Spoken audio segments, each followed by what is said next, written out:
Les voy a dar hoy es contrato de leasing, aunque ustedes tienen subido un trabajo mío específicamente sobre la cuestión de la responsabilidad civil del contrato de leasing, que bueno, ustedes tienen allí esa parte. Yo voy a tratar de darles una parte más general. De todas maneras, este es un tema que normalmente no manejan en los exámenes. Les pido por favor que tengan cuidado. Hay ciertos contratos que no pueden no manejar. El contrato de leasing, esencialmente en la Argentina, si bien tiene muchas aplicaciones, en la Argentina ha sido bastante utilizado en lo que es en materia automotora, es decir, para la adquisición de vehículos. Nosotros, si bien este tema también ya lo tienen en el trabajo que yo les presenté, el origen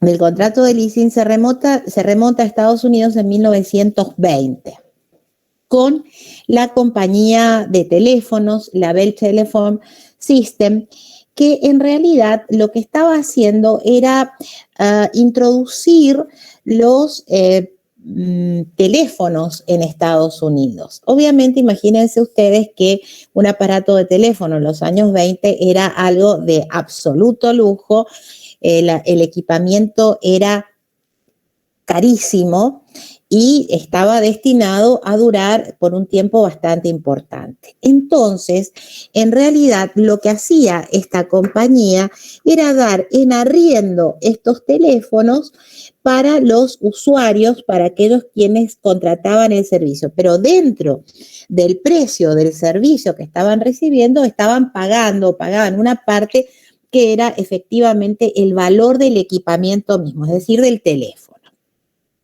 Con el correr del tiempo, esto se fue generalizando para la adquisición, en definitiva, primero para el uso y goce y eventualmente para la adquisición de bienes que estaban destinados a durar mucho tiempo y que eran muy costosos. Así pues, la idea que está detrás del leasing es que a veces es preferible, o más que preferible, no es necesario ser el dueño de un bien para poder usarlo, para poder aprovecharlo. Y yo les he puesto ahí una frase que corresponde a la obra de Edipo Rey. Cuando Edipo le increpa a quien es su tío y a la vez también su cuñado, de que él quiere, que está trayendo malas noticias al reino, precisamente porque él quiere quedarse con la corona, él le dice: yo por mi parte, y como yo, todo el que sepa tener juicio, más quiero reinar que ser llamado rey. Es decir, ¿para qué quiero ser yo llamado propietario si yo lo que puedo es reinar sobre esa cosa, utilizar esa cosa como si fuera mía? Yo les he puesto allí los antecedentes. Las primeras dos leyes se refieren a leyes que fueron de entidades financieras en la Argentina, que si bien no nombraban el contrato de leasing, ni siquiera ponían la palabra leasing, sino que autorizaban a las entidades financieras a dar bienes en locación con opción a la compra, que es ni más ni menos que la descripción precisamente de lo que el leasing es: un arriendo, una locación con la opción final de compra. Luego, este contrato se entendía, la doctrina entendía que era preferible que fuera legislado por los inconvenientes que traía, esencialmente en la oponibilidad y en los supuestos de quiebra, ya sea tanto del dador como del tomador del leasing. Así es que las leyes que se estaban proyectando no habían dado demasiado fruto. Llega la legislación del leasing al proyecto del 98 y como el proyecto del 98 se frustra, se saca de todas maneras una ley específica para el leasing que es la 25.428. La 25.428 prácticamente es copiada por el Código Civil y Comercial, excepto en lo que se refiere a responsabilidad civil. Yo les he puesto aquí esto de paritario por adhesión o de consumo,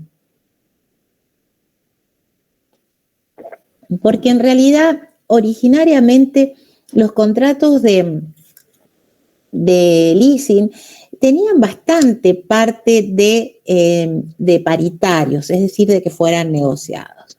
Con la evolución se fueron convirtiendo cada vez más en contratos por adhesión, hasta que finalmente, y en razón de el desarrollo que ha tenido el derecho del consumo, en muchos casos, obviamente, un contrato de leasing va a estar atrapado por la legislación de consumo.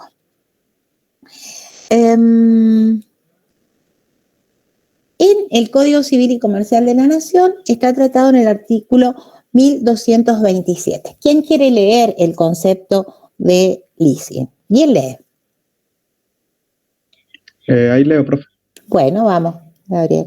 En el contrato de leasing, el dato conviene transferir el dador conviene transferir al tomador la tenencia de un bien cierto y determinado para su uso y goce, contra el pago de un canon, y le confiere una opción de compra por un precio. Fíjense, ya en nuestro derecho el contrato de leasing es un contrato típico, está regulado. Sin embargo, fíjense cómo todavía tiene o lleva en sí algunos rasgos de lo que fue originalmente, que es el tema del arriendo, porque fíjense que lo que se paga, es decir, las partes son el dador y el tomador. Y lo que el tomador paga por ese uso y goce del bien se llama canon.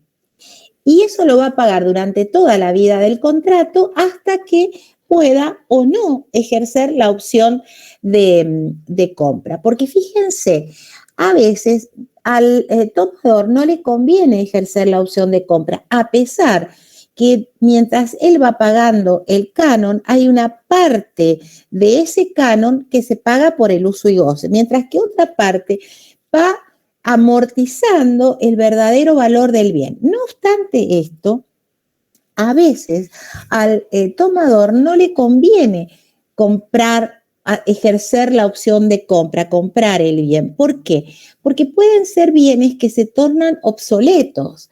Entonces, este mismo tomador devuelve la cosa al dador y probablemente adquiera algún equipamiento más reciente, especialmente si se trata del productor de los bienes, y compra, o mejor dicho, toma en leasing, en vez de comprar los bienes anteriores, toma en leasing un nuevo equipamiento. Entonces, lo importante aquí, partes del contrato, dador y tomador, y qué es lo que se da en bien, el tema del objeto. Tienen que ser bienes ciertos y determinados. El destino es uso y goce, con la posibilidad de la opción de la compra, si es que se ejerce esa opción. Muy bien, cuando se toma, sí, Franco, dígame. ¿Cómo le va, profe? Una consulta. Bien, ¿Estos son, por ejemplo, los contratos que se dan en fútbol cuando hablan de opción de compra, préstamo con opción de compra, algo así? No, ¿Puede ser? No. Okay. Ese es un contrato atípico. Yo le diría que es atípico porque no está regulado, aunque tiene tipicidad social, porque hay una legislación que en realidad más que no es una legislación de tipo civil, sino que es una legislación de tipo laboral donde está en cierta manera regulado, pero yo le diría que es un contrato de tipicidad social, que es el préstamo de jugadores con opción a compra. En realidad, usted estaría dando de algún modo el uso, pero el uso y goce, pero no se trata de un bien, se trata de una persona, es decir, solamente como una analogía, usted puede decir que hay un préstamo, lo que hay allí es la utilización de los servicios en este caso del jugador de fútbol, de una determinada entidad, con la posibilidad de la compra. Pero no es técnicamente un leasing, es otro contrato aparte. Pero sí, obviamente, en ese contrato hay una opción de compra, como lo hay en el leasing. Buenísimo, gracias, profe. De nada. Ahora, como les decía entonces, el tomador puede usar y gozar el bien conforme a su destino, es decir, como eventualmente él tendría que devolver el bien, obviamente que tiene que conservarlo, tiene que mantenerlo, ya sea porque va a ejercer la opción o eventualmente si no ejerce la opción, tiene que devolverlo al propietario, es decir, al dador. No puede venderlo, no puede disponer de él, tiene uso y goce y tiene tenencia.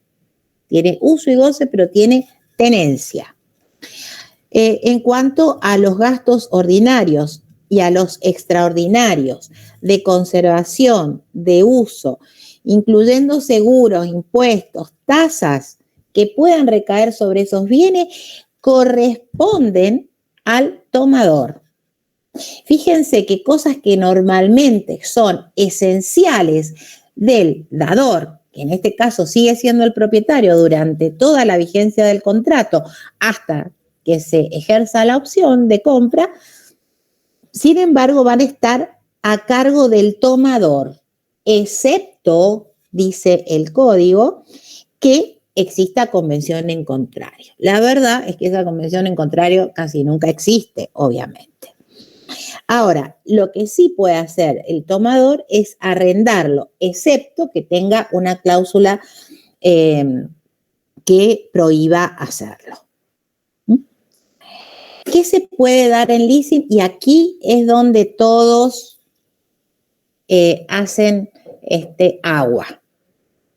Cualquier bien que sea propiedad del dador o sobre los que el dador tenga la posibilidad de darlo en leasing, porque él podría ser, por ejemplo, un tomador de un leasing que tiene la facultad de darlo en leasing o de hacer un subleasing. Ay, chicos, una cuestión y es que no estoy grabando. Discúlpenme un segundito, pido autorización para poder grabar. Sí, profe, puede grabar. Ay, a ver. ¿Saben una cosa? Que esto me tienen que hacer acordar, porque en el 90% de las veces me olvido. A ver. Acá, a ver si puedo.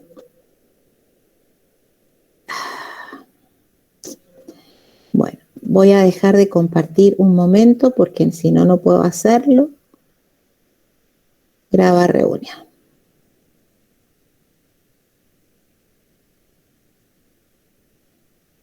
Perfecto.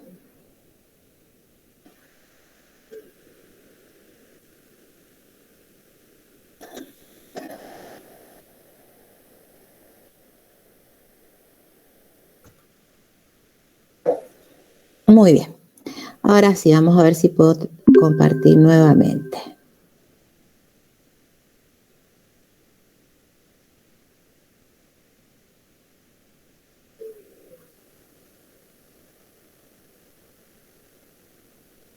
Están viendo, ¿verdad? Sí, profe. Sí, profe. Muy bien. Sí, profe. Entonces, vuelvo a lo anterior. Ahí estamos. Entonces, ojo con esto. Como les digo, tiene o que ser el propietario o tiene que estar con suficientes facultades para poder dar en leasing. ¿Qué puede dar? Muebles, inmuebles, marcas, patentes, modelos industriales, software. Pero ese es el 1228 el que hace esa enumeración. El 1233 va a hablar de los servicios que sean necesarios para la instalación de esos bienes. Por ejemplo, yo adquiero para una fábrica mía un equipo, supongamos que yo, no sé, voy a fabricar tornillos que son súper especiales.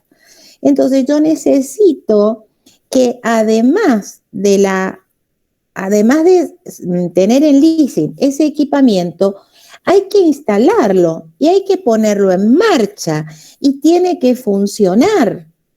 Todos esos servicios que son concomitantes al bien que estoy tomando el leasing pueden ser objeto de leasing. Ojo, que esto puede ser algo muy, muy valioso. Y entonces, ¿para qué quiero yo tener solo el equipamiento si a lo mejor no tengo suficiente dinero como para hacer la instalación? No me sirve de nada. Entonces, ojo, que eso está en el 1233. Muy bien. La modalidad, ojo con esto, la modalidad de el leasing. Hay distintas formas en las que yo puedo contratar un leasing. ¿Quién quiere leer? Ahí lo leo, profesor. Bien. Modalidades de... Usted va leyendo sus puestos y yo lo voy explicando. Ok. Puesto A. Lo compra el dador por indicación del tomador. Yo, supongamos que usted, Gabriel, está dando bienes en leasing. Y entonces yo le digo, Gabriel, a ver, yo necesito una máquina de tales características. Entonces me dice, ningún problema. Usted va, lo compra y me lo da en leasing. No hay ningún inconveniente para que eso suceda. Es decir, yo le digo cuál es el bien y usted lo compra. El segundo supuesto es parecido, pero yo le indico a usted cómo lo va a comprar a través de folletos, ahora podría ser muy fácilmente a través de internet. Yo busco en internet el equipamiento que a mí me parece, que yo quiero, y entonces le hago todas las indicaciones. Es un supuesto parecido al anterior, pero aquí no es que yo le digo, mire, yo quiero en leasing un auto de Ford tanto, sino que yo le digo, según las especificaciones que yo quiero, por catálogo, yo le pido que compre ese determinado bien. Segundo supuesto, entonces. Bueno, lo compra el dador por especificaciones del tomador. Catálogo, folletos, identificaciones. Aquí hay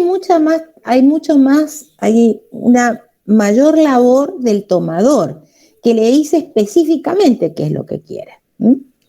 Tercer supuesto. Supuesto C. Lo compra el dador, quien sustituye al tomador compra-venta financiero.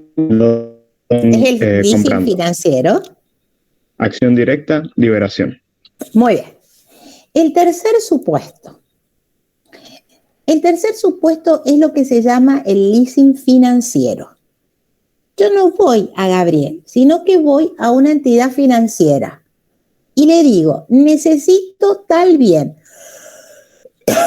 Los anteriores, lo que tienen, y ustedes están tratando con un determinado sujeto, que puede ser cualquier persona. En este tercer supuesto del que habla la ley, es el supuesto en que el dador es una entidad financiera.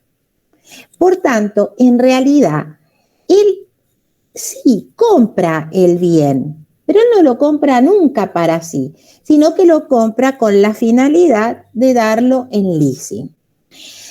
¿Por qué es financiero? Porque en realidad lo que yo estoy buscando como tomador es la financiación que me va a otorgar esa entidad financiera. Y por tanto, esto se da tanto en el A, en el B y en el inciso C, que quienes son los dadores no responden por los vicios que pueda tener la cosa, por acciones reivindicatorias, sino que en realidad ellos se desligan, son los propietarios, pero no responden ellos, porque ellos en realidad están siguiendo indicaciones, instrucciones del propio tomador.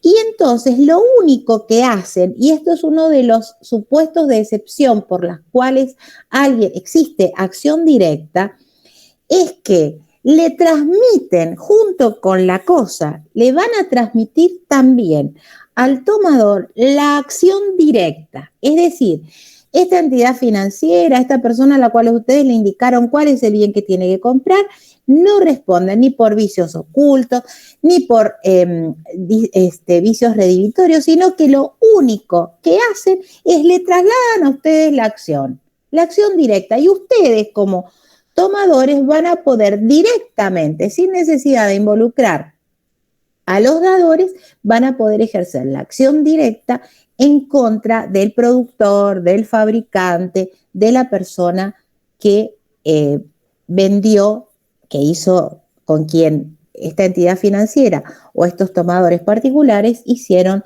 el leasing. ¿Entienden lo que digo? Creería que sí.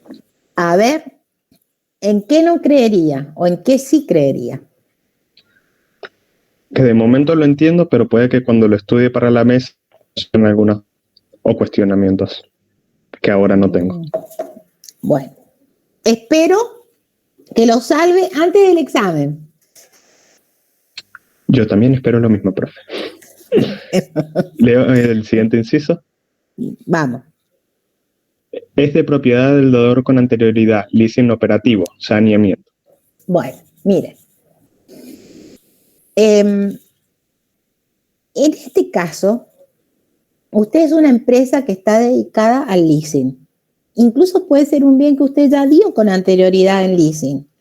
Entonces usted tiene, no sé, se dedica a dar en leasing autos, y usted tiene autos, y yo le pido a usted que usted me dé el leasing un auto.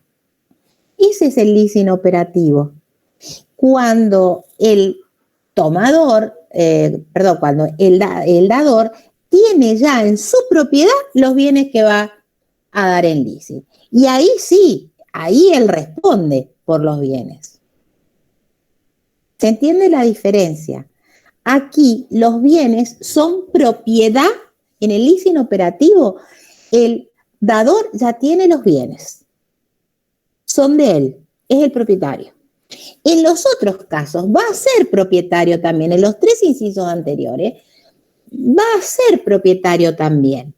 Pero en los 2 primeros incisos, porque ustedes le indican de una manera o de otra cuál es el bien. Y en el tercer supuesto, porque ustedes van a una entidad financiera que no tiene ese bien, sino que lo que ustedes pretenden de esa entidad financiera es precisamente el financiamiento. El supuesto que está identificado con letra E es lo que se llama leaseback. Por ejemplo, yo tengo un tractor y necesito un crédito. Entonces yo voy a una entidad financiera, le otorgo, le doy, le transfiero en propiedad este tractor. Y a su vez, la entidad financiera, que ¿para qué va a querer el tractor si es una entidad financiera? Es algo totalmente ajeno a su actividad comercial. Lo que hace es darme el bien en leasing nuevamente a mí. Por tanto, si existe alguna dificultad sobre el bien, no va a tener el dador, no va a tener ninguna necesidad o no va a tener que responder por saneamiento, porque en realidad él adquiere un bien que a su vez le ha transmitido, que con posterioridad va a ser el tomador. Esto en algún momento en la Argentina la doctrina entendió que estaba prohibido, porque en realidad aquí hay muchas maneras de hacer esto que les acabo de decir. Podría ser que yo le doy al banco en prenda el tractor y cuando, me da el préstamo y cuando termino de pagar el préstamo, yo me quedo con la propiedad tal como la tenía sin ninguna prenda. Pero aquí se le da a la entidad financiera, a quien está en este leaseback, se le da una garantía mayor que la prenda, porque lo que ha transferido es propiedad, no simplemente una prenda sobre el determinado bien. Entonces, el leaseback implica esto, el que a la postre va a ser el tomador era el propietario original. Se lo transmite al dador y el dador a su vez se lo vuelve a dar, pero esta vez en leasing. ¿Se entiende? Sí, profe, pero no entiendo por qué le daría la cosa a la entidad financiera. O sea, porque necesita financiación, pero como que no entiendo, no se me ocurre un caso. El caso que le acabo de decir, usted va al banco y necesita dinero. Usted tiene un acreedor al cual usted le debe mucho dinero. Y este acreedor ya está en condiciones de ejecutarle el bien. Entonces usted le dice, mira, no me lo ejecutes, yo te lo transfiero. Y el otro le va a decir, bueno, pero ¿para qué quiero yo un tractor si yo lo único que quiero es la plata? Yo me dedico a cualquier otra cosa, yo necesito un tractor. Bueno, muy bien. Yo te transfiero el tractor y vos me lo volvés a dar en leasing. En ese caso, en realidad, lo que usted está haciendo, por ejemplo, con ese acreedor, es evitarle a lo mejor hacer todo el juicio para terminar rematándole el bien. ¿Se entiende? Usted directamente se lo transfiere y al mismo tiempo que se lo transfiere, esta persona se lo da en leasing. Entonces, su acreedor está mejor garantizado. Claro, claro. Porque ahora es propietario. Perfecto. Gracias, profe. No se olviden que el leasing es una forma de financiamiento. Lo que uno está tratando es de comprar bienes que son durables, bienes que son muy caros y que entonces implican un gasto muy grande, implican que yo me tendría que desprender de capital que muchas veces yo no tengo. En cambio, es probable que yo pueda ir pagando un canon a medida que voy usando y gozando de la cosa. Un canon que a lo mejor a lo mejor podría obtenerlo por financiamiento, pero el financiamiento sería muy caro, a lo mejor los intereses serían muy altos o no hay financiamiento para la compra de ese bien. El leasing es un modo de financiar bienes durables y muy caros, o caros al menos. Miren, yo he visto hacer contratos que tienen una determinada finalidad, como sería esta, que es caro, por productos que son bastante más baratos. Pero bueno, son también situaciones.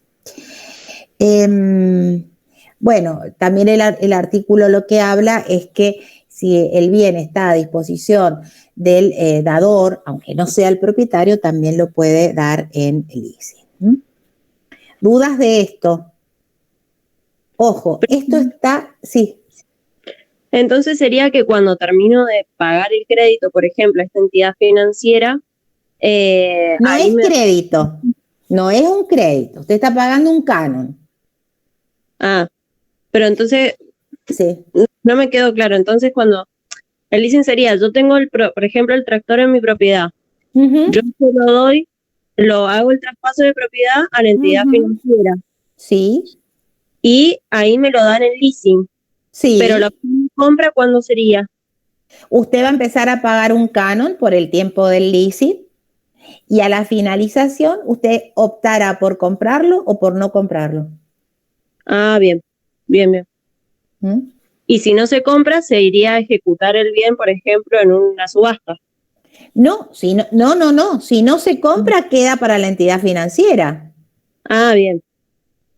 Si usted no ejerce la opción de compra, yo le quiero decir que el leaseback no es que necesariamente tenga que ser eso, pero en general el leaseback tiene que ver con que usted garantiza mejor a un acreedor.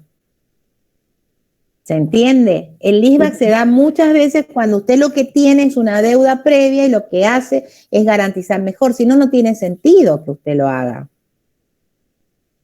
Claro. Es porque como que ya le paso la propiedad, entonces ya tiene garantizado el... Absolutamente garantizado. Yo pague o no, si yo no pago, obviamente se queda con el bien, porque ya es de él.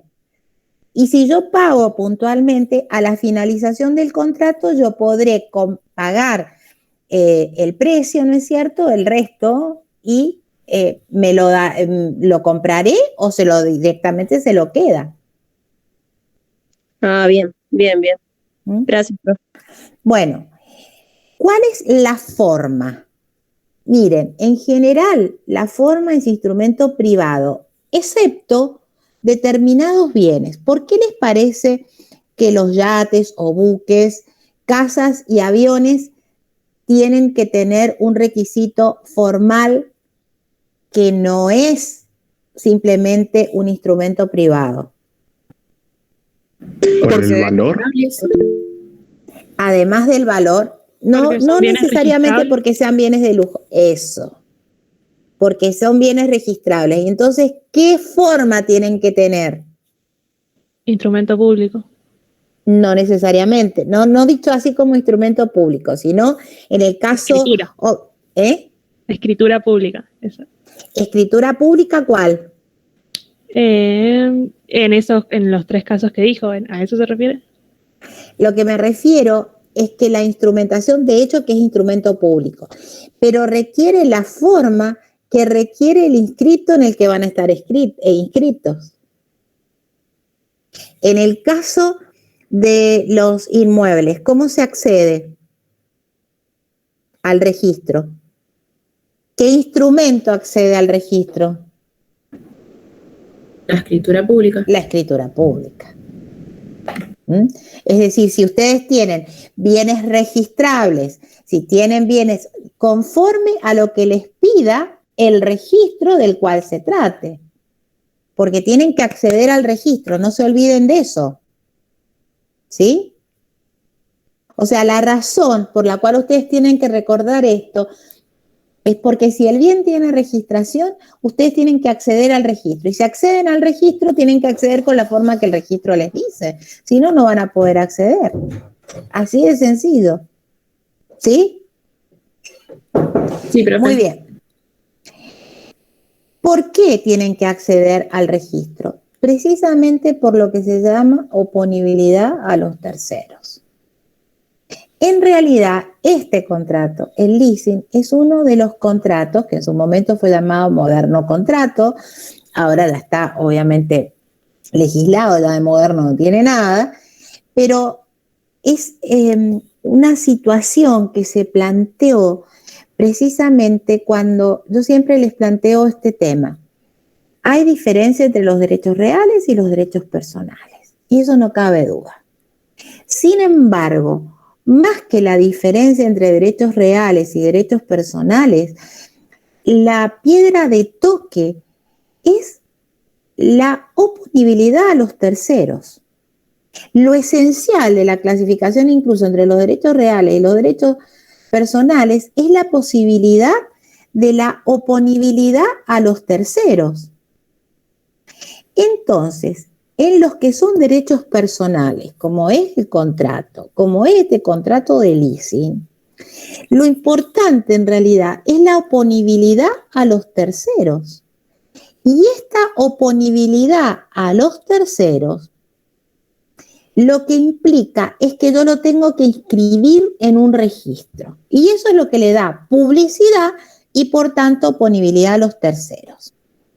Ahora, fíjense ustedes. ¿Quién lee el 1237?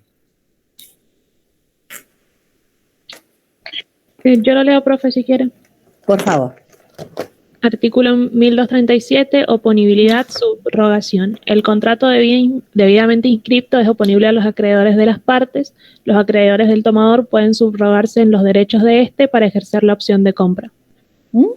Fíjense, es decir, supongamos que se trate de este dador que ha hecho un leaseback.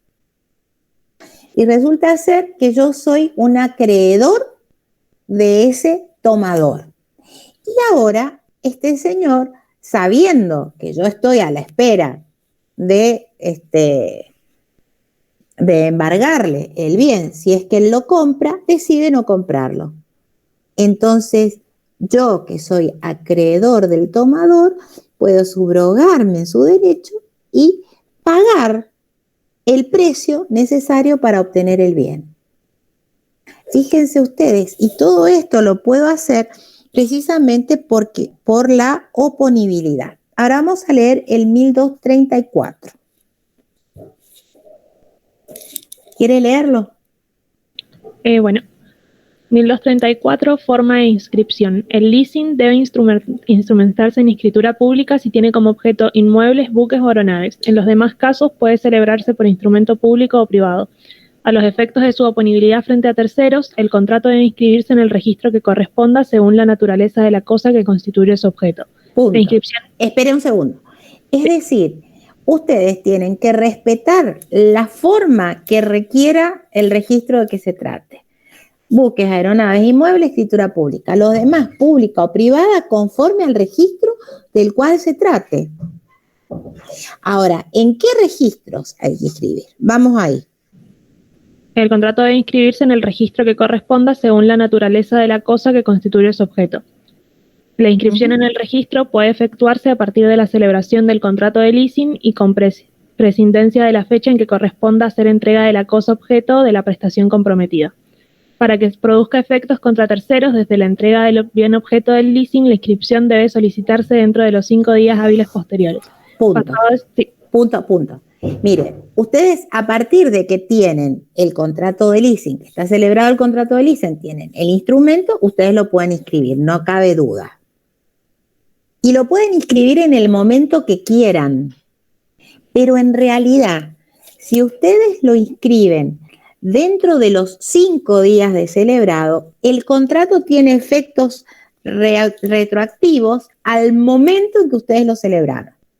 Lo celebramos el día 23.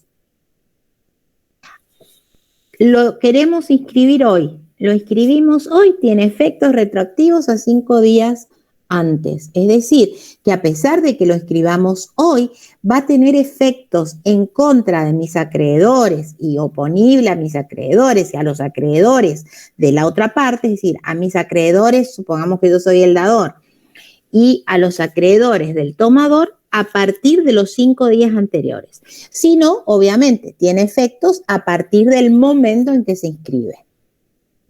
Fíjense que esto es lo mismo que sucede cuando ustedes inscriben una escritura. El escribano va y pide que se bloquee la propiedad y tiene 30 días la propiedad bloqueada.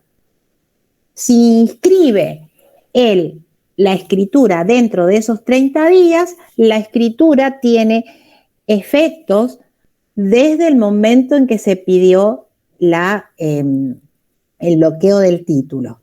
Si lo inscribe con posterioridad, tiene los efectos a partir del momento de la inscripción. Esto es exactamente lo mismo. ¿Sí? ¿Están ahí? Sí, profe. Bueno, sigamos con el artículo. Sigamos con el artículo. Pasado ese término, produce este efecto desde que el contrato se presente para su registración.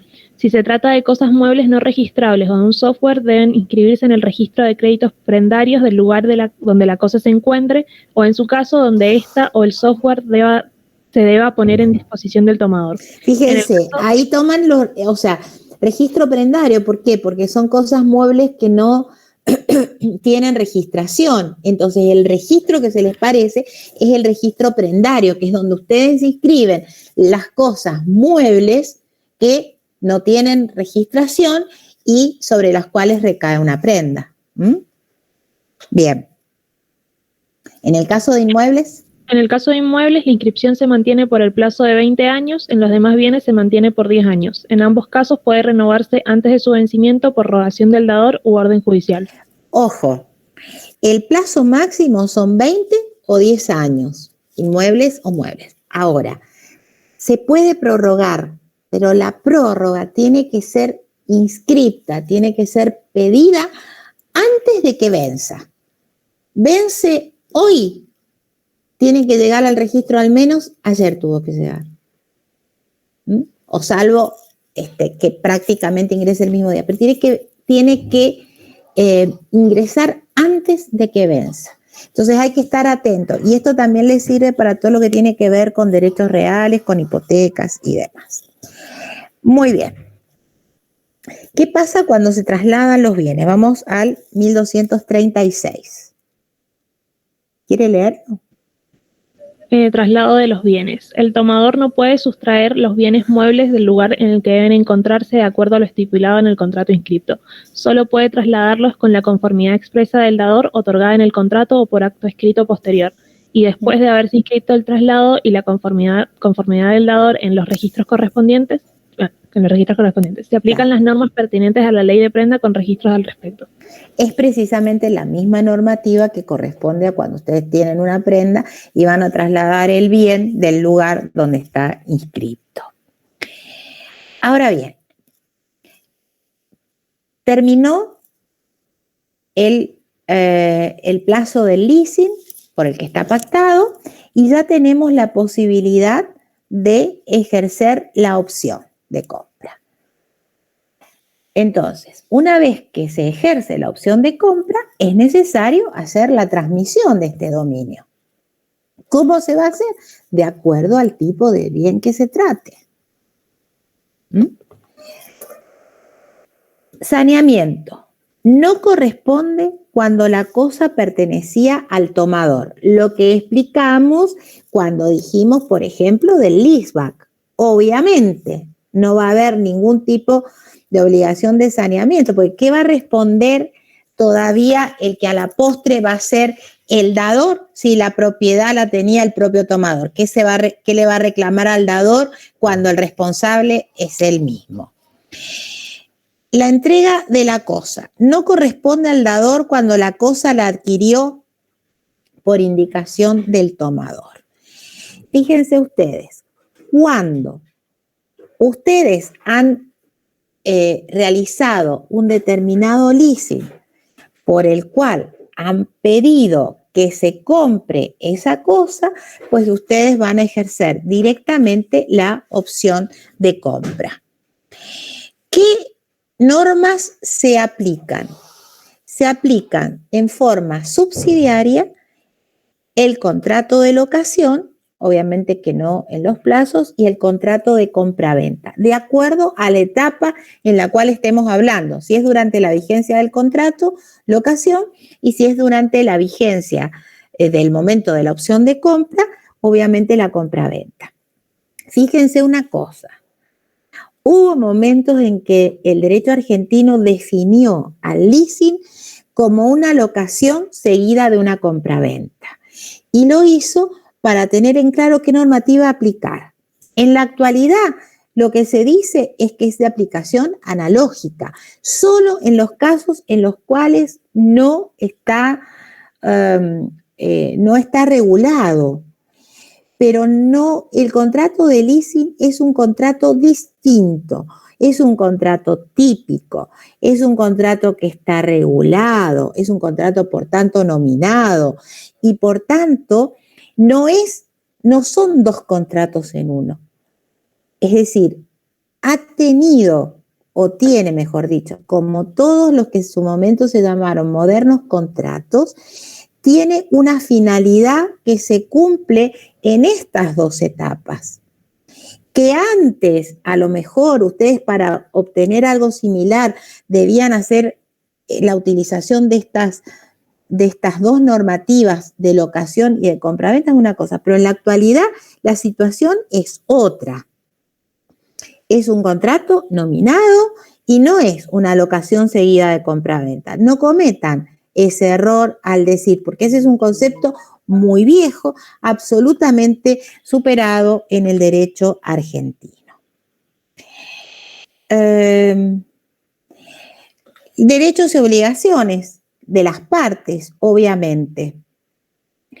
Existe acción reivindicatoria, obviamente. Cuando está en poder de un tercero, supongamos que a mí me dieron un bien en leasing, yo soy el tomador y yo me desprendí del bien, me desprendí indebidamente. Obviamente que el dador tiene acción reivindicatoria como todo propietario. Es decir, el dador tiene todas, hasta que se ejerza la opción de compra, tiene todos los derechos que tiene un propietario. Es decir, tiene la acción reivindicatoria, si se encuentra en poder de un tercero, puede ceder los créditos que va a percibir en razón de los cánones, ya sea futuros puede puede ceder lo que él va a obtener en razón de la opción de compra. Obviamente tiene que entregar el bien conforme al tipo de bien que se trate y con las modalidades que correspondan al bien que se trate y tiene que percibir los cánones. Es decir, fíjense una cosa, esto es un deber de colaboración por parte del dador. Si no recibe los cánones, obviamente que el dador tendrá que hacer ¿qué cosa? Si no le reciben el canon.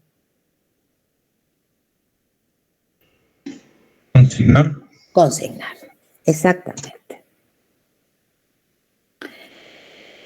Bueno, ahora sí, vamos con las obligaciones, derechos y obligaciones del tomador. Puede, obviamente, usar y gozar de la cosa, darla en sublocación si es que le está permitido, o mejor dicho, no le ha sido prohibida. Puede ejercer la opción de compra una vez que haya pagado el 75% del canon total o antes si lo convienen. Puede haber prórroga si es que se pactó. No puede trasladar los bienes. Estamos hablando obviamente de cosas muebles, es decir, ¿qué debería hacer si quiere trasladarlos? ¿Comprarlo? No. Tener la autorización del dador. Exactamente. Informar del traslado. Y hacer los cambios en el registro si fuese necesario, ¿verdad? Y obviamente el deber principal es pagar el canon. Y si ejerce la opción de compra, obviamente pagar esto. Aquí, este es un artículo que son distintos supuestos cuando se va pagando un cuarto, esto véanlo ustedes porque prefiero dedicarme a otros temas. Esto con que lean los artículos es suficiente. Eso es todo el mecanismo de cuando ustedes cuando se van, si han pagado un cuarto o más, el tiempo que ha pasado y conforme a eso, qué es lo que van a pagar. De todas maneras, tampoco es algo que me interese sobremanera si es que saben el resto de los contratos, si el resto del contrato, ¿verdad? Muy bien. Fíjense una cosa, esto que les decía, la 24441 entendía el contrato de leasing como locación de cosas al que se le agregaba una opción de compra y que si se satisfacían los requisitos respecto de persona, objeto, valores y facultades enumerados. Esto es lo que les dije recién. Por favor, no me digan en los exámenes que el contrato de leasing es un contrato de locación seguido de compraventa. No. ¿Esto estuvo legislado así? Sí, estuvo legislado así, pero en la actualidad está legislado de una manera muy distinta. Y ahora sí me interesa ver un poquito el tema de la responsabilidad del dador por el vicio o riesgo propio de la cosa. Vamos a poner el ejemplo de que lo que hemos dado en leasing es un auto. El dador sigue siendo propietario hasta el momento en que se ejerce la opción de compra. Mientras no se ejerza la opción de compra, el dador es propietario. Y ustedes saben que cuando se provoca un daño con una cosa riesgosa o viciosa, con independencia de la responsabilidad del conductor del vehículo, ¿quién responde? El propietario. El propietario. Y más que el propietario, el dueño o guardián. Y guardián de la cosa. El dueño o guardián de la cosa. El dueño y el guardián de la cosa. Muy bien. Eso es lo que establecía, el código decía, el 1113 decía el dueño o guardián. Y se discutía si era o y. Pero bueno. ¿Cuál es el tema? originariamente la 24441 que reguló el leasing, en realidad no fue una ley destinada a solo al leasing, sino que fue una de las llamadas leyes ómnibus. En realidad fue una ley que estaba destinada al financiamiento de la vivienda. Entonces, allí se hablaba de fideicomiso, se hablaban de letras hipotecarias, y entre toda esa mezcla de cosas de la que se legislaba, aparecía legislado el leasing. Y en uno de los artículos, cuando hablaba de la responsabilidad del dador, reitero, propietario de la cosa hasta el momento en que se ejerza la opción, limitaba la responsabilidad por vicio o riesgo de la cosa al dador o el tomador que no hubieran podido razonablemente haberse asegurado sin perjuicio de la responsabilidad del tomador. Es decir, ¿qué es lo que en realidad se estaba diciendo? Se decía, mire, la responsabilidad la van a tener el dador o el tomador si no aseguraron razonablemente la cosa. El tomador obviamente que la iba a tener porque seguramente él la había usado o la había usado otro por él, por el cual él tenía que responder. Ahora, en cuanto al dador, se hablaba de si razonablemente había tenido que asegurarse. La cuestión radicaba esencialmente en qué se entendía por razonablemente. Y en algunos casos, parte de la doctrina sostuvo que era razonable siempre que se asegurara. Ahora bien, había ciertos supuestos en los cuales no podía asegurarse porque no había seguro. ¿Qué quiero decir con esto? No con un automotor, porque en el automotor siempre era posible, ahora y antes era posible asegurarse. Pero si se trataba de cierta maquinaria o de cuestiones muy riesgosas, muy peligrosas, podía no existir el seguro. Y entonces decía, bueno, en ese caso razonablemente no se ha podido asegurar. En la 24441 lo que se empieza a poner en duda es si el dador que es propietario responde o no responde por el bien dado en leasing. En el proyecto del 98, fíjense lo que decía, hablaba de responsabilidad objetiva. El dador del leasing tiene la carga de demostrar un seguro que cubra contra los riesgos ordinarios de responsabilidad civil que puedan causar los bienes objeto del contrato. Los riesgos y montos por los que debe contratar el seguro son los que establezca la reglamentación, en su defecto de esta, los que sean razonables. Aquí se va a mejorar un poco la redacción en virtud de toda esta discusión que yo les decía de las distintas posiciones que habían. Entonces, fíjense, dijo, mire, ¿cómo se libera el dador de su responsabilidad por esta cosa riesgosa o viciosa? Bueno, demostrando que había un seguro. Obviamente que en general se lo cargaban el seguro, o por lo menos el costo del seguro, se lo cargaban en el canon al tomador. Pero de todas maneras, si él demostraba que el dador demostraba que se había asegurado, no respondía.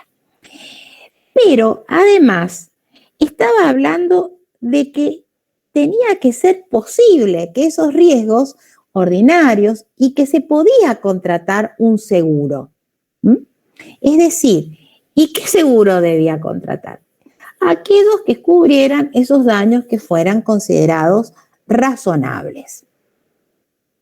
Fíjense aquí el proyecto y una de las cuestiones que después no pasó ni a la ley de leasing ni al Código Civil y Comercial de la Nación, es que el damnificado tiene acción directa contra el asegurador en los términos del contrato de seguro. Es decir, que daba acción directa al damnificado respecto de la compañía aseguradora, sin tener primero que demandar, obviamente, al asegurado. Esto es algo que las compañías aseguradoras nunca han aceptado y, por supuesto, que tampoco está aceptado actualmente en nuestra legislación.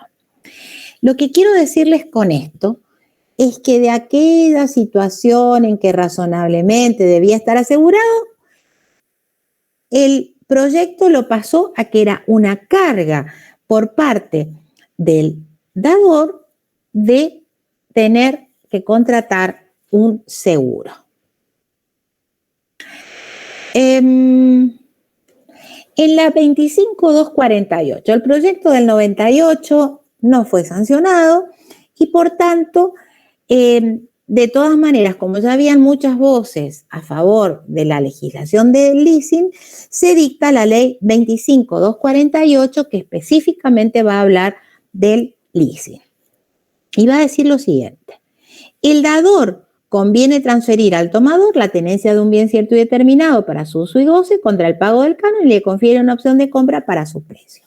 En realidad, el código actual es prácticamente una copia de la ley, que a su vez era una copia del proyecto del 98, excepto en materia de responsabilidad civil. Bueno, no me voy a detener en esto, sí, en el tema de la responsabilidad. La responsabilidad objetiva emergente del artículo 1113, recuerden que estaba vigente el código anterior, recae exclusivamente sobre el tomador o guardián de las cosas dadas en leasing. Es decir, que ya en la 25.248 se libera de responsabilidad al dador. Ya no se habla de si seguro, si no seguro, se lo libera de responsabilidad. En aquel momento, cuando se dicta la 25.248, yo sostuve que en realidad esto parecía un supuesto que excepcionaba al artículo 1113 respecto de la responsabilidad de los propietarios de los automotores. Obviamente que esto era una muestra, decía, esto es para muestra basta un botón.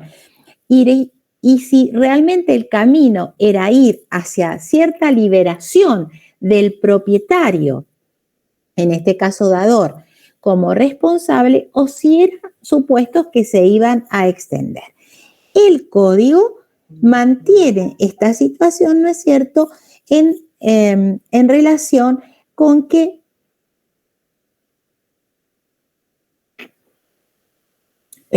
con respecto a la responsabilidad, es decir, que es una situación que se ha consolidado en el sentido de que quien responde es el tomador. A pesar, o sea, liberando, por supuesto, al dador. En su momento se justificó esto diciendo en realidad de que esto iba a facilitar la posibilidad de que se celebraran leasing. En la actualidad el fundamento es otro. El fundamento es que en realidad o claramente es otro, en el sentido de que el tomador es guardián y por tanto responde en tanto guardián de la cosa. De todas maneras, quiero advertirles que en todos los contratos, en este sentido, hay seguros contratados, no solamente contra terceros, sino con el bien mismo. Y se da esta situación porque obviamente el dador quiere tener la garantía de que si no se ejerce la opción de compra, la cosa le va a ser devuelta. Y si no le es devuelta porque se pierde, por lo que fuera, va a tener la posibilidad de cobrar un seguro por este bien. Preguntas sobre el contrato. Profe, toda esta evolución que tuvo de los proyectos, ¿es suficiente que tengamos una idea general de que fue modificándose? Exactamente, cómo se fue modificando suficiente. y cómo evolucionó de hablar en forma bastante ambigua de si razonablemente se aseguró, pudo haberse asegurado, etcétera, etcétera, hasta la liberación de responsabilidad. Perfecto.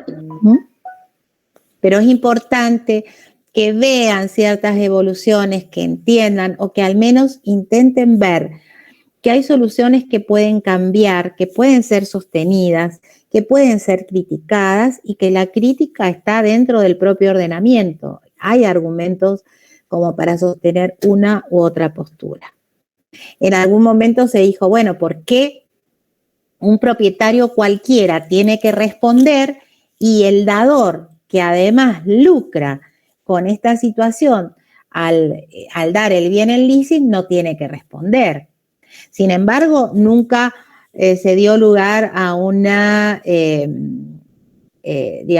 nunca se declaró la inconstitucionalidad del artículo en este sentido. No se dio. Bueno, voy a dejar de compartir.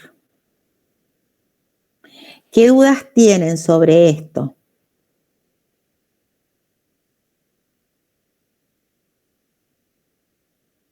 ¿Ninguna? Perfecto. ¿Me podría? A ver, dale. Ay, perdón.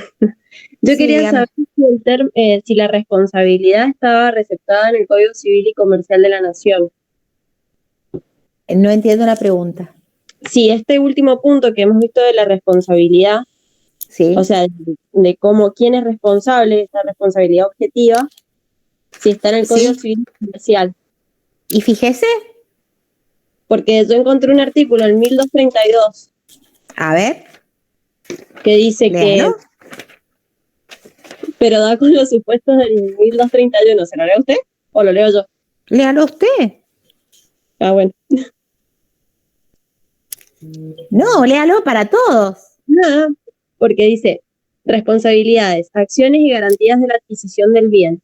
En los casos de los incisos A, B y C del artículo 1231, el dador cumple el contrato adquiriendo los bienes indicados por el tomador. El tomador puede reclamar del vendedor sin necesidad de cesión todos los derechos que emergen del contrato de compraventa. Es decir, ¿qué tipo de acción tiene? ¿Directa?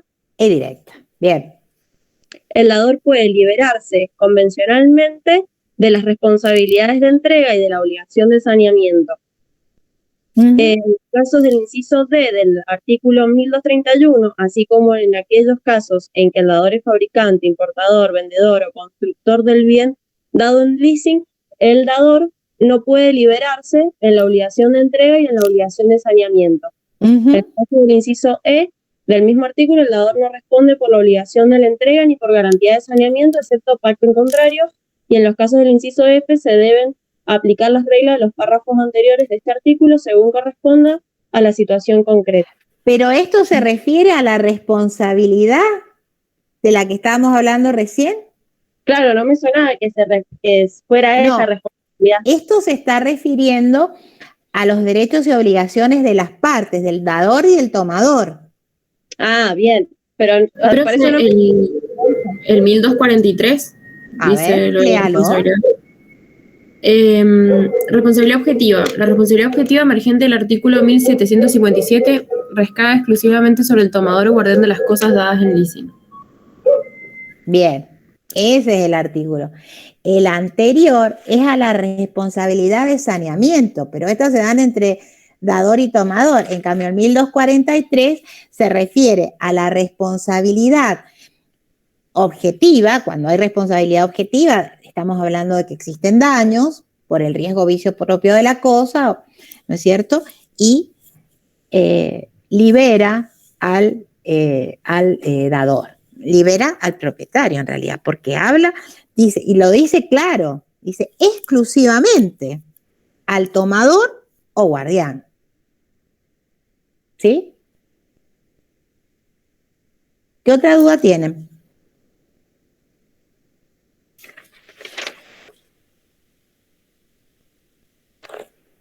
¿Ninguna duda?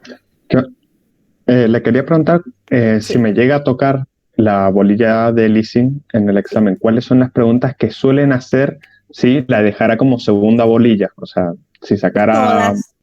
Todas las preguntas. Todas. Buenísimo. Todas. Profe. Sí. Yo tengo una duda, pero respecto a contratos 1, en cuanto a las consultas. ¿Qué día hay consultas para rendir examen? Yo ayer estuve en consulta, en el horario de siempre. Es que no tengo idea de cuándo son porque es la primera vez que la voy a rendir. Sofía, mire, en el aula está, yo siempre tengo, hace años que tengo el mismo, digamos, el mismo día después de la clase. Así es que después a las 6 de la tarde, todos los días lunes a las 6 de la tarde, entonces ahí le han puesto lunes a las 18 horas. Exactamente. El lunes de 6 a 7 yo estoy en consulta.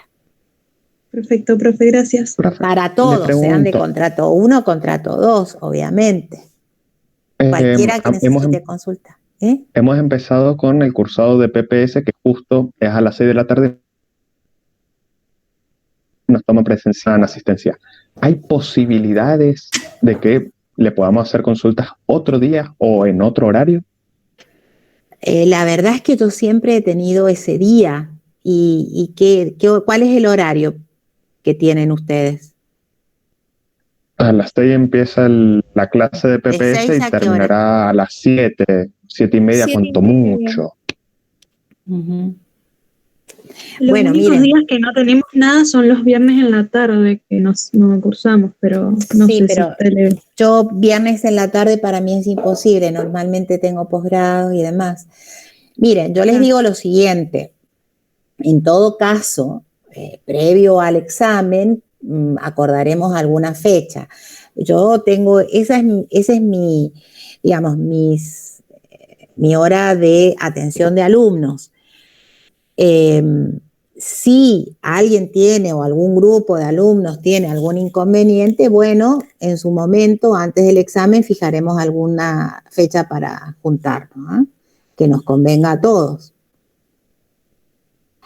Mire, Guadalupe, si yo no estuviera en forma sincrónica con la clase, yo no tendría problemas, pero estando en forma sincrónica, si ustedes me consultan y es una consulta breve por correo, yo la respondo, pero a veces son cosas más complejas y escribir una respuesta me demora mucho tiempo. Entonces, bueno, en ese supuesto no. Si es una cosa muy breve, puede ser que les conteste. A veces no tengo disponibilidad y yo estoy todos los lunes en ese horario disponible para ustedes. Y estoy en forma sincrónica.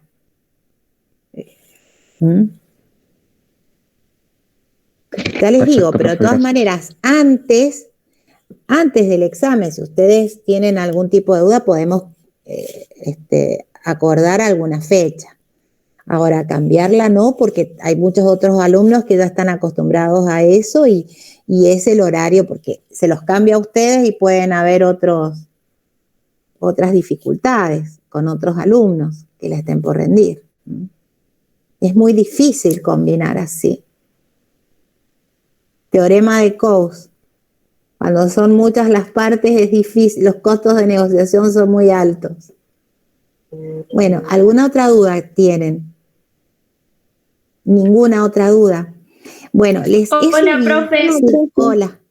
Yo le quería preguntar, porque en los grupos habían estado hablando y nadie lo ha preguntado, que el 12 de octubre nosotros tenemos el segundo parcial. Sí. Y justo ese día nosotros a las 18, teóricamente tenemos que estar en la facultad porque tenemos el segundo parcial también de mediación, pero presencial. Y los chicos habían estado hablando en los grupos de si tal vez se podía adelantar un poquito el horario del parcial o algo, porque los temas de los colectivos no podríamos llegar a las 18 horas a la facultad. Bueno, pero a ver, espérenme un poquito, chicos. ¿Por qué tienen, si nosotros tenemos hasta las 18 tenemos clase nosotros? Es que, claro, eso es lo que nosotros todavía no entendemos porque el horario lo dispuso directamente la profe de mediación. Todavía estamos como viendo cómo nos podemos acomodar a eso. Porque el otro pasa otra cosa. Más vale que ella lo tome media hora más tarde y nosotros lo tomamos justo 4:30, a las 5 ya están listos. Pero si yo cambio mi horario y vienen otros alumnos que me dicen que tienen que cursar alguna otra materia o algo, yo no entiendo, porque miren, no es la primera vez que nos está pasando esto, porque nosotros estábamos dando clases y les ponían el parcial en nuestro horario de clase. Es decir, y la facultad tiene los cronogramas ya hechos. Y nosotros tomamos los parciales en horario de clase. Bueno, miren, déjenme que hable con...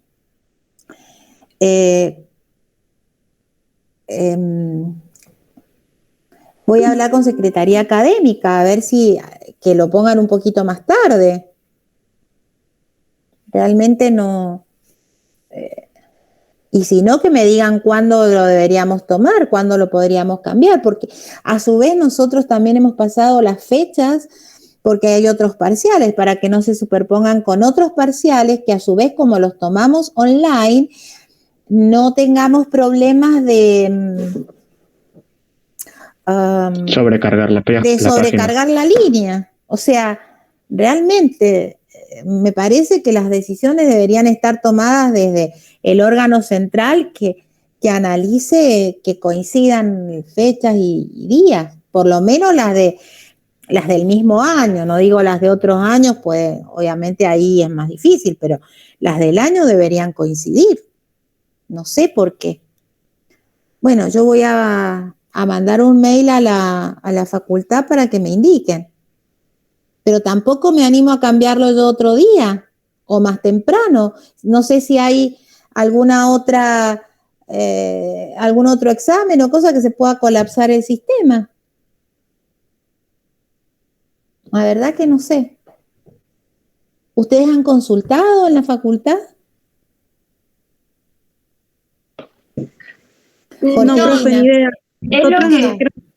Es lo que habían dicho en los grupos, que alguien dijo, preguntémosle a la profe, pero si no, hablamos con la profe de mediación o con secretaría académica. La verdad es que nosotros también, cuando fueron los primeros parciales, también nos vivieron cambiando las fechas por errores que se superponían horarios o cosas así.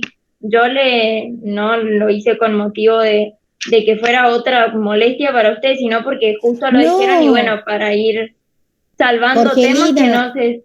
Jorgelina, a mí a mí me da lo mismo. Yo no tengo problemas eso en cambiarlo, pero lo que no quiero es cambiarlo y que cause un problema por otro lado. Esas son cosas que tiene que organizar la facultad desde arriba y ver que no se toquen otras cosas. Porque, no sé, y lo mismo le puede pasar a la profesora de mediación. ¿Me entiende? Sí, es que el tema de combinar los parciales virtuales y presenciales es un problema para los que tienen que irse en colectivo y tienen 1 hora de viaje. Obviamente, claro que sí. Y entonces, bueno, lo que sucede es que como son materias, talleres, ¿no es cierto? Es lógico que traten de que sean presenciales, yo lo comprendo, pero en estos sistemas mixtos, realmente estamos todos un poquito más de organización desde arriba hacia abajo no vendría mal. Pero si ustedes de todas maneras, yo le puedo asegurar que le van a hacer más caso a ustedes que a mí. Bueno, nosotros ahora igual tenemos mediación, podemos preguntarle bien a la profe si tal vez media hora retrasa el parcial. O sea, el parcial empieza a las 18:30, nada más que tenemos que estar antes por el protocolo y eso. Sí. Pero hablamos con la profe y después, si no, con secretaría académica. Por eso, en todo caso, que empiece 15 minutitos más tarde, porque nosotros 4:30 lo podemos, o sea, pues lo podemos abrir antes. Yo no digo que no, pero no vaya a ser que lo abrimos antes y tenemos algún otro problema con alguna otra cosa, porque nosotros esa información ya la pasamos antes. Yo no tengo problemas en abrirles el examen antes, pero no sé si hay algún inconveniente de otro tipo. Entonces, quienes nos pueden decir más certeramente es Secretaría Académica, cómo lo hacemos. Y por otra parte, nosotros lo abriríamos, lo podemos abrir media hora antes, si nos dan la conformidad, y si no, 4:30 a 5 lo tienen terminado. Bueno, profe, muchas gracias. Cualquier cosa, si nos llegan a decir algo, nosotros le avisamos por las dudas. Por favor, avísenme. Entonces, vamos a hacer una cosa. Ustedes hablen con la profesora. Si ella no tiene inconvenientes, solucionado el problema. Si tienen algún inconveniente, me hablan y bueno, vemos qué hacemos. Bueno, muchas gracias, profe. De nada. ¿Alguna otra cuestión que necesiten? ¿No?